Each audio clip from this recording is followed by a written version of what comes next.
In the recent wave of everyone wanting to quit their unfulfilling 9-to-5 jobs and start their own online businesses, be their own bosses, online coaching has seemed to become a pretty popular option. There's life coaching, health coaching, mindset coaching, business coaching, coaching, which is like when you coach all the other types of coaches on how to be better coaches or make more money, usually make more money. I'm gonna make a separate video on just like business and coaches because I have a lot to say on the subject, but this video is just gonna cover more like coaching in general. First of all, I do not think coaching is an industry that shouldn't exist or doesn't benefit anyone. Like, I'm sure there are many people who have done one-on-one coaching calls or taken a course from a coach and have really benefited from that, and that's great. But there are like shady business practices going on, and I think those deserve to be talked about because they affect people, usually negatively. I want to shout out somebody that I came across when I was researching for this video. She goes by Plenty and Well with Nat on Instagram, and she's a chronic illness mindset coach, and I found that really interesting because generally people are just kind of like business coaches or life coaches or confidence coaches or whatever. But I like that she had like a really specific focus on something that's really important. I feel like it's not very common to come across people who talk about like mindset dealing with chronic illnesses. Maybe it's because I don't have one, so I'm not like actively searching for it, but I just haven't seen that many people talking about the subject in the way that she does it. And so I really like that. I appreciate it. The one problem I do have with her and many other coaches is that sometimes they don't list any qualifications. They don't list that they are certified life coaches, certified health coaches, which makes me kind of assume that they aren't because, when you run an online coaching business like these people do who I'm talking about in this video, your Instagram bio or your about page on your website is kind of like your resume in a sense. And so it makes sense that if you have taken a program to get certified as a business coach or certified as whatever kind of coach, there's programs out there for pretty much like all of them. Maybe not mindset coaching, that's like kind of specific, but life coaching, definitely health coaching. It makes sense that if you had been through one of those programs that you would list that you're certified. It doesn't make sense to not mention qualifications if you have them. I would expect certified coaches to be out here like it's Coach Nicole is, who like right on her Instagram bio says certified relationship coach, former divorce attorney, trained counselor, like showing people that she is qualified to be a relationship coach. So when I see people like Jasmine Lipska, for example, she just says she's a qualified life coach. Like, what does that even mean?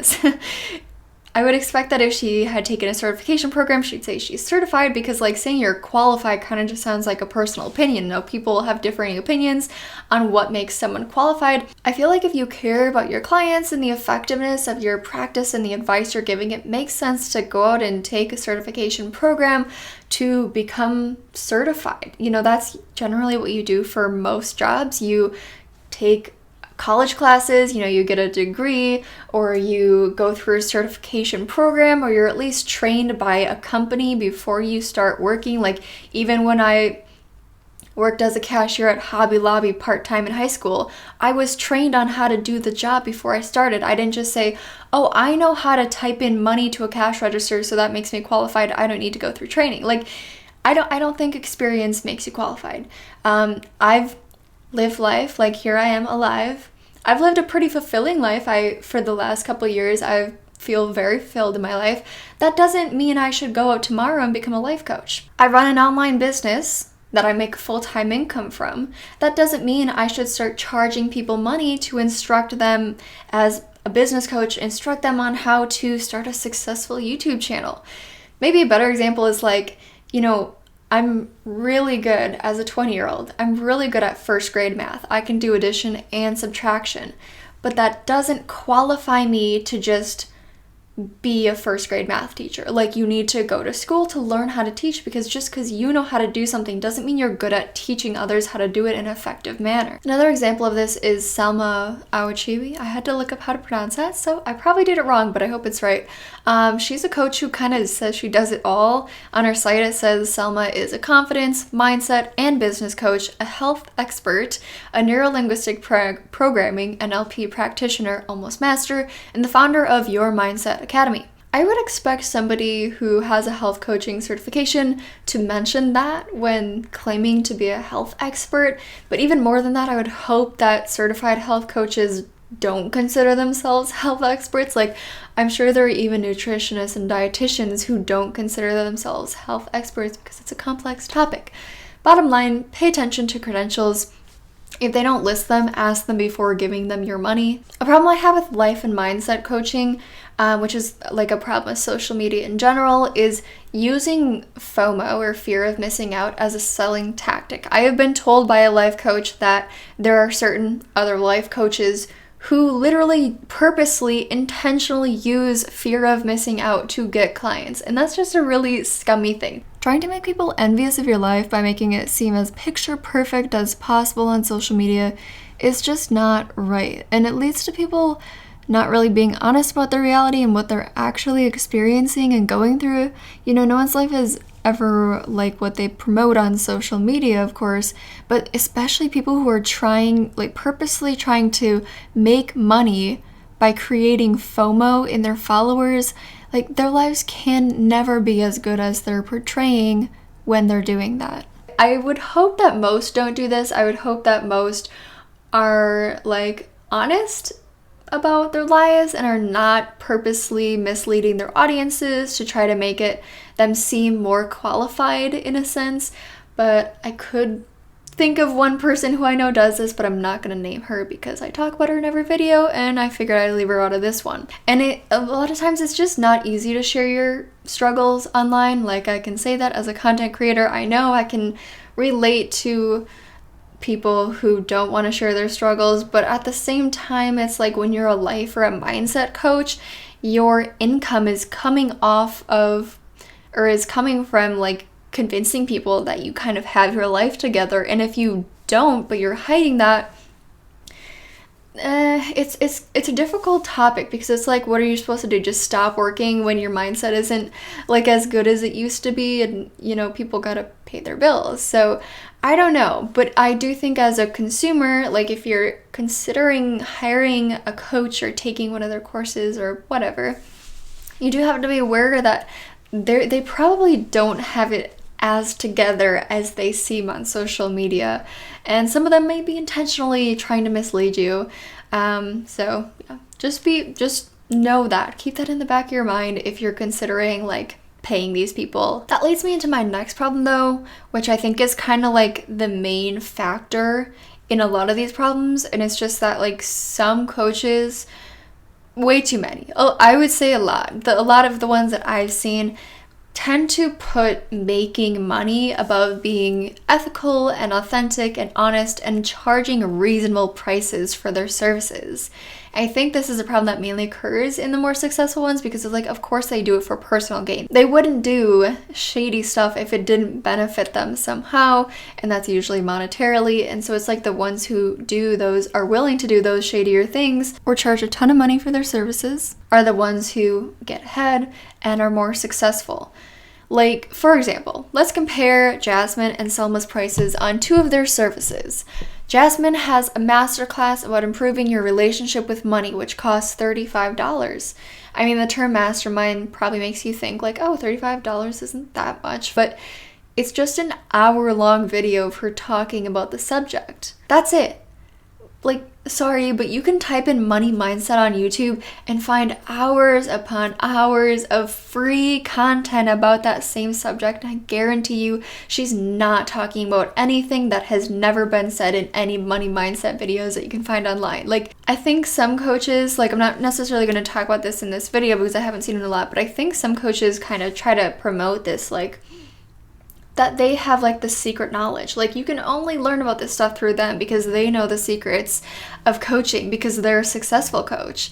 But it's a lot of the stuff that they're saying is just kind of common knowledge. It's common, or not necessarily common knowledge, but it's things you can find really easily for free. Topics on YouTube about how to start a business, how to have a better money mindset, like I said, sales and marketing and advertising. You can go to the library and read tons of books on how to market and advertise your business for free, and that's what a lot of them are talking about, more so the business coaches and coaches is what I'm talking about regarding that. But it's like, this information is out there, it's not like we're just coming across these new sales tactics in 2020 that only people who are charging money know about. You can't find it for free. You can find pretty much anything for free online these days, or information. Jasmine has some one-on-one guidance sessions. The most expensive one is a personal brand growth session. To talk to her about that for 45 minutes, you have to pay $212 US. She's literally charging a rate of technically $283 an hour to talk about her about stuff I guarantee you can find for free online, like personal brand growth. There's been videos done on it. I don't even have to look that up to know, because it's just such a basic, common topic. And I've never really spent any time intentionally trying to create some kind of personal brand, but as a YouTuber, she's a YouTuber, so I assume her content or her talking points would be semi-related to that. You could message me for free, and I would tell you for free, tips on how to start a YouTube channel, and I'd probably be telling you the same things as the people charging hundreds of dollars. We are at a point in time where there are free resources online for information on literally any topic. I built my van for it cost money because I had to buy building supplies, but learning how to do it, the informational part of that, I did that all for free. I didn't pay for anything. If I can build a camper in a van, a little home on wheels, okay, you can learn about how to grow your personal brand for free, I promise. And in comparison, Selma has a 6-week course on how to master your inner critic, which includes 16 different lessons for $117 US. Just kidding. I don't know how I messed up the currency conversion, but it's actually $461 US. So I was going to give Selma a pat on the back and be like, hey, great job for having a reasonable price, but unfortunately, no, that's a lot of money. That's ridiculous. And you'll have to realize that these coaches would not be charging this amount of money, the ones who charge a lot, not every single one, but they wouldn't charge $8,000 for a year-long course if their goal was not to make a ton of money. They want to be extremely wealthy, or they want to maintain their wealth that they've already achieved through their business. And in my opinion, it's that greedy mindset that leads to these other problems, these shady sales tactics that personally I would feel very gross doing, and I think most people would as well. Because it makes sense that when you have a coaching business, you want to make a living from that, and that's great. People should be allowed to do that. And it makes sense that you have to, or most people are going to have to, advertise and market their business in order to make a living from that. And that's fine as well. There's nothing inherently wrong with any of that. But the problem comes in when you're putting making money above the things I mentioned before, charging reasonable amounts, being ethical and honest. But when you're telling people that watching 6 recordings of you coach people is worth $7,500, how is that authentic and honest? The only reason you would do that is to increase profit. It certainly doesn't benefit the consumer, and in my opinion, it's not truthful. Who does she think she is? Is she a celebrity? Why does it cost so much if it's true? And if it's not true, why is she making up stuff? The answer to either of those questions is money. At the end of the day, that's what it's all about. A lot of them will act like they're charging a lot because charging more money holds people accountable, which is true to an extent. But they'll be like, people aren't going to put as much time and effort into something if they're only spending $100 on it. They'll create this exaggerated false dichotomy where it's you think $8,000 is too much? Well, no one's going to get anything, no one's going to benefit from my course if they're only spending $100 on it, because that's not going to hold them accountable because they're not spending as much. And it's no, probably not, but there's a lot of numbers in between 100 and 8,000 that you could charge. If Alyssa's course was $100 a month, or even $50 a month, that would be enough for me to hold myself accountable. And I can't speak for everyone. For some people, maybe that wouldn't work, but it's I'm not going to spend $50 a month on something and not try to get as much value out of that as I can.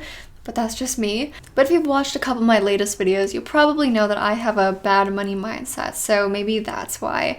And another thing that's probably due to my bad money mindset is that I can't imagine spending the amount of money on these coaches as some people do. Like, I get that the more experienced coaches who have been doing it for longer and have seen more success are going to charge more money. That makes sense. I still think they charge too much in general, but it makes sense that they charge more than the beginners. But something that I've seen certain coaches tell new coaches is that they should be charging a lot of money even when they're new to the industry. And that's just like not how jobs work at all. Like, you don't start out charging a lot of money. Like I said, experience doesn't make you qualified, but it does obviously play a role in how qualified you are, because if you have no experience with something, it's like, how can you be qualified? Whereas if you have a lot, then it's like, obviously you're more qualified than somebody who doesn't have any. Like, I can't think of a job where it's not like you start out making less money and then as time goes on, you develop your skills and therefore you charge more. And so I think it's just ridiculous that people are being told to start out charging a lot, and that people are actually doing that, and that people are paying these new coaches a lot of money. Like, if you're going to hire a new, I don't know if you necessarily say hire, but if you're going to go to a new coach who hasn't gotten that much experience, who hasn't coached that many people, you should not be giving them a lot of money. They should be charging reasonable amounts for sure. Also, I think it's of course important to be aware of what kind of results people are getting from a coach that you're looking into, but at the same time, I think that they can be kind of misleading. Sometimes you'll see coaches will post like results stories on their story highlights on Instagram, and so you can like scroll through or click through and see what people are saying about their courses. And this is obviously good, to see what people are saying, but at the same time, I think it's really important to know when these testimonials are being talked about. Sorry, I can't talk today. But for example, if somebody is like in a testimonial, they're like, I just finished this person's course yesterday and it has changed my life and I feel so much more motivated, or like my life has improved, or my health has improved, or my business, whatever. I think it's important to know that results that you see like a day or a week or like just a short amount of time after taking a coach's course or going on a call with them is not as valuable as the more long-term results. Like, for example, I can think of times in my life where I felt really motivated, or just like my life had improved so much right after doing something. Like, for example, I read a book called The Power of Habit couple years ago, maybe 2 years ago. I read it in like 3 days. I loved the book. It was so engaging, and when I closed that book, I felt so motivated to like take on the world. But now I don't remember what that book was about at all, except maybe there was a chapter about the store Target. That's all I remember. So long term, what did I gain from that book? Nothing at all. Short term, I felt motivated for maybe a couple days, but it's like that book did not benefit me long term, and I'm not blaming the book, but I'm just using that as an example. And another one is that like a little over a year ago, I went on a 10-day Vipassana meditation retreat where you basically can't talk at all for the 10 days and you just meditate for 10 hours a day. And immediately after that, I felt like, wow, like I have this clarity of mind, I feel so much different. But a year later, I truly believe that I would be absolutely no different in any way whatsoever today if I had taken that or had gone on that retreat versus hadn't gone on that retreat. And maybe this is evidence that you have to pay a lot of money for something, because that was a donation-based retreat. So I only paid a couple $100s as a donation. It wasn't like $6,000, or the book. I probably only got that for like $15. So maybe that's evidence that you have to pay a ton of money to get something out of a course or whatever kind of informational thing. But my point is, like, you can experience amazing short-term results, but then it's like, depending, of course, like your mindset and whether or not you take action on something plays a role. So I'm not trying to like blame it on like the retreat or a book or a course. Like your mindset is important. But if a lot of people are taking a coach's course and like none of them are experiencing long-term results, then you have to look at the common denominator, which is the course. And so it's important to know, in my opinion, whether or not people are seeing long-term results, because that's what you want. You don't want to feel like healthy for 3 days after you've been coached by a health coach for a couple months. You want that to last for a long time. It's my opinion that the most impactful part of coaching is not necessarily like the information that's shared, but it's rather like the fact that you're interacting with people on maybe the same subject that you're both interested in, like building an online business or getting healthy, whatever. It's that kind of interaction. Maybe you're taking a course with like 30 people and you have like a group message thing.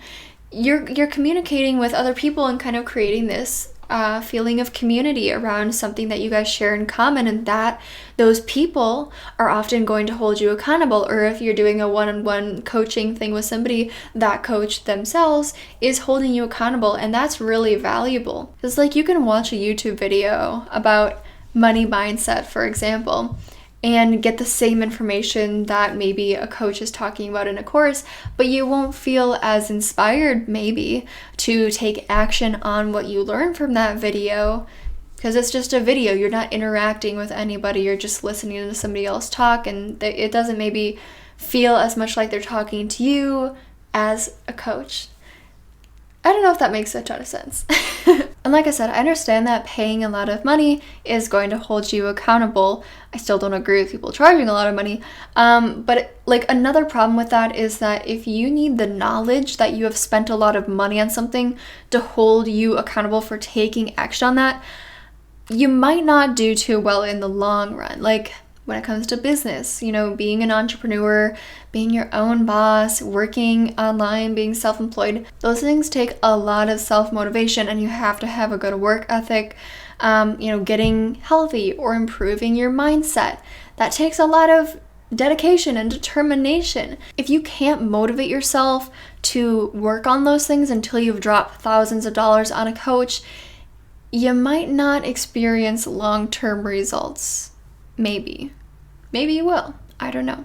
It's just something to think about. Now, lastly, I want to talk about health coaching and like one main problem that I have with that, and an example of that, which will probably make a lot of you very angry. Makes me angry to think about it.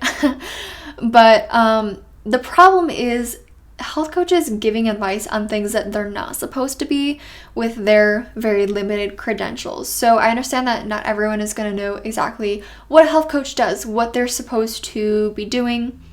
So a lot of them go through the Institute for Integrative Nutrition, IIN. That's like, I'm pretty sure the most popular or common health coaching certification program.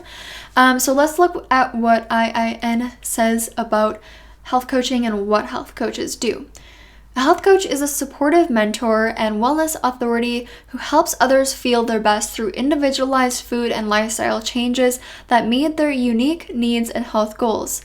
Oftentimes, health coaches provide their services in private coaching practices with one-on-one and group coaching programs. Health coaching isn't about one diet or one way of living.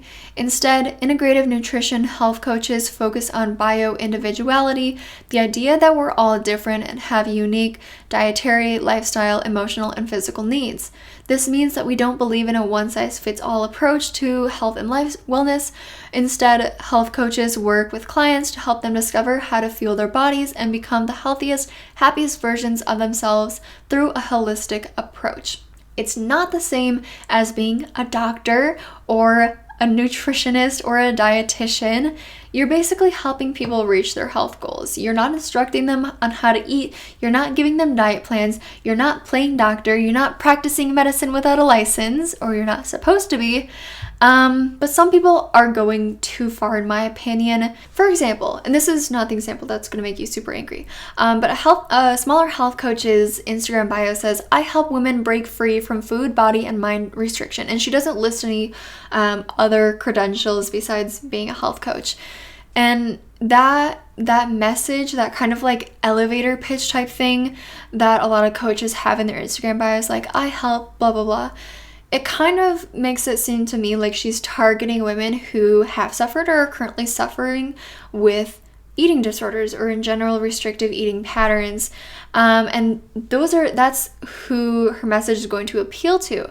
And I don't doubt that she has the best intentions, but should people with eating disorders or past of them who are trying to recover be going to health coaches for that? Personally, I don't think so, and I'm obviously not qualified to talk about that, but like, I feel like that's something that perhaps requires the expertise of somebody who's trained in eating disorder recovery, and having recovered from an ED yourself might give you the passion to want to help people, but it doesn't give you the qualification to do so. So on to the main example I want to talk about. When I was researching for my video about the Breakaway Movement, which is like an online business training platform for how to sell MLM products, in the November 24th, 2019 community call led by Lacey Dawn and Jackie Cormier, who are both health coaches, they offered this 31 days of high vibrations and healing challenge group based on the protocols of Medical Medium, who is the highly controversial person behind the celery juice craze that happened like a couple years ago. And like, if you like celery juice, that's great.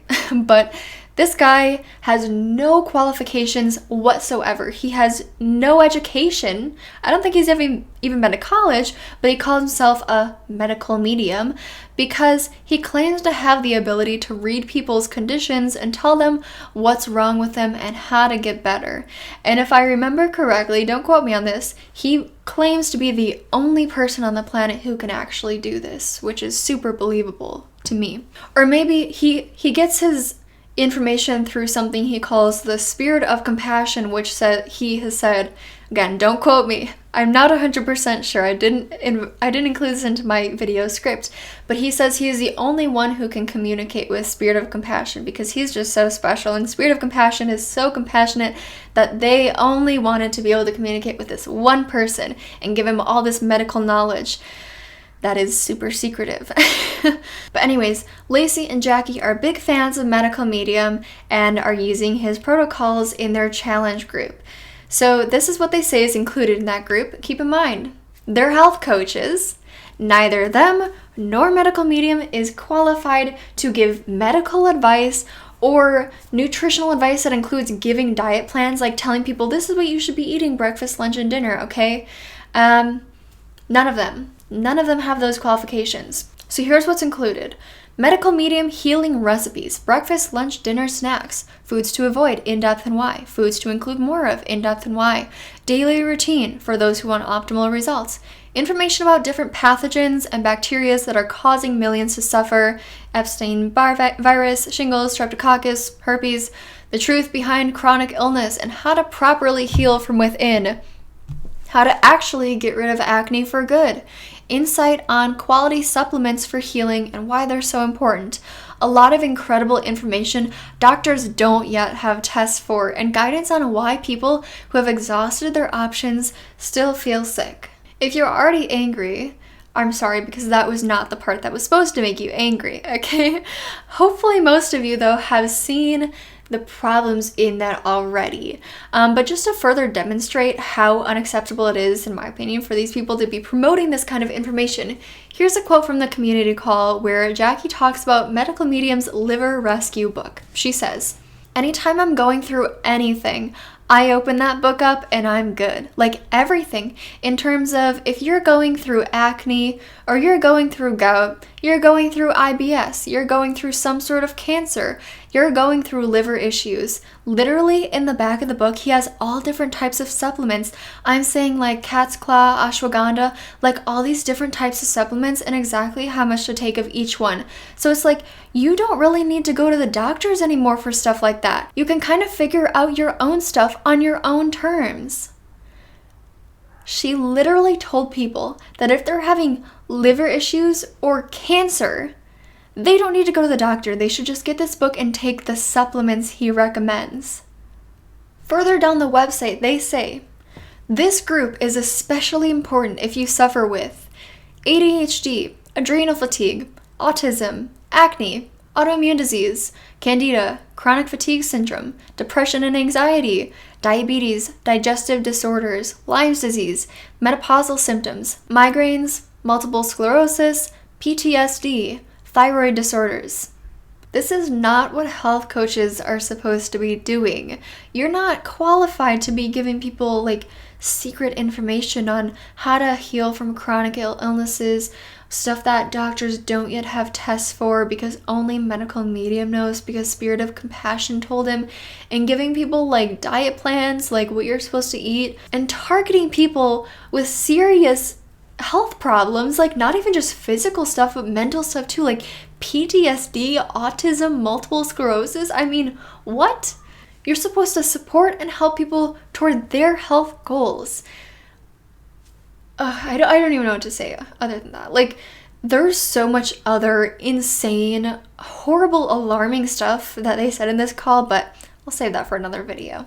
You know, to wrap things up, generally what I have seen and been told by people is that a lot of people who are going to coaches are people who are kind of in like vulnerable places. They're not happy with their lives. Maybe, you know, they're going to a business coach because they want to start an online business because they're not happy in their unfulfilling 9-to-5 job, like I said at the beginning of the video, or they're going to a health coach because they're struggling with their health. You know, these are serious things that can put people in desperate positions. And when you're in those kind of states of mind, you're more likely, in my opinion, to be kind of sold on something that's not really worth the value that it's being sold for.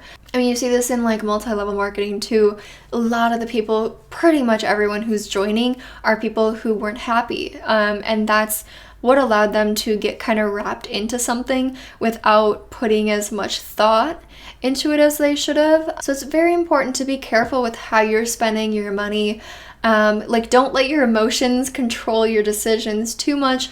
Think things through. You know, you know that you don't need a coach to get healthier, to improve your life or your mindset, or to start a business.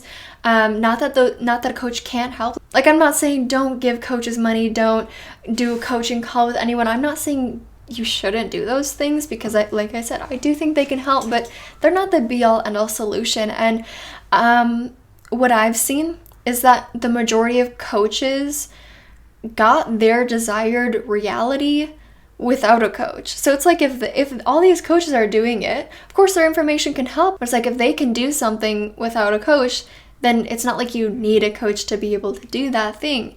And in general, people who are successful in these kind of genres, that's not the right word, but like in like social media related stuff, most of the people who end up successful did not have coaches, and probably often didn't even spend a ton of money on like informational courses and whatnot of how to do things. Like I always relate it to YouTube because that's what I do. It's like I've never spent a dime on learning how to be a better YouTuber. Like, I've invested money into my business.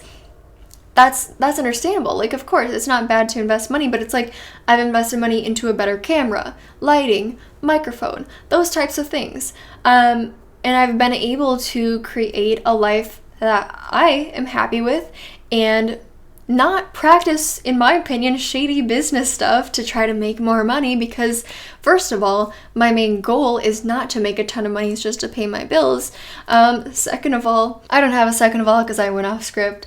But yeah, just like be aware of what you're spending your money on. If you're a coach watching this, please be a good person. Like, I'm sure most are. That's the thing, is that like most are, but the successful ones are the ones who do the shady stuff. It's the same, like if you watch my breakaway movement video, I say the same thing there because that's how they do it. That's why they do it. You wouldn't do shady stuff if it wasn't to make more money. So when they're doing the shady stuff, most of them are making more money because of it, and they're becoming more successful and getting more followers. So it's like, I'm sure the majority of people have good intentions, and unfortunately, when you have good intentions, I think often it's harder to achieve those same results as the people who are willing to do the less authentic, honest, genuine stuff. But please don't let that change the way you act, because in my opinion, being ethical is more important than you making a lot of money. So yeah, there's a lot more I could say on the topic, and like I said, I was gonna make a separate video on like business and coaches, But I feel like this video is kind of only half done because I just have so much more things that I could talk about relating to coaching in general. But I am a self-employed entrepreneur, be your own boss, babe. Just kidding. That doesn't have a good work ethic, so I need to keep my videos shorter so I can pay my bills, you know? So stay tuned for the part 2 video that'll be out in hopefully 2 weeks. Maybe. But other than that, feel free to share your thoughts and experiences down below and add to the conversation.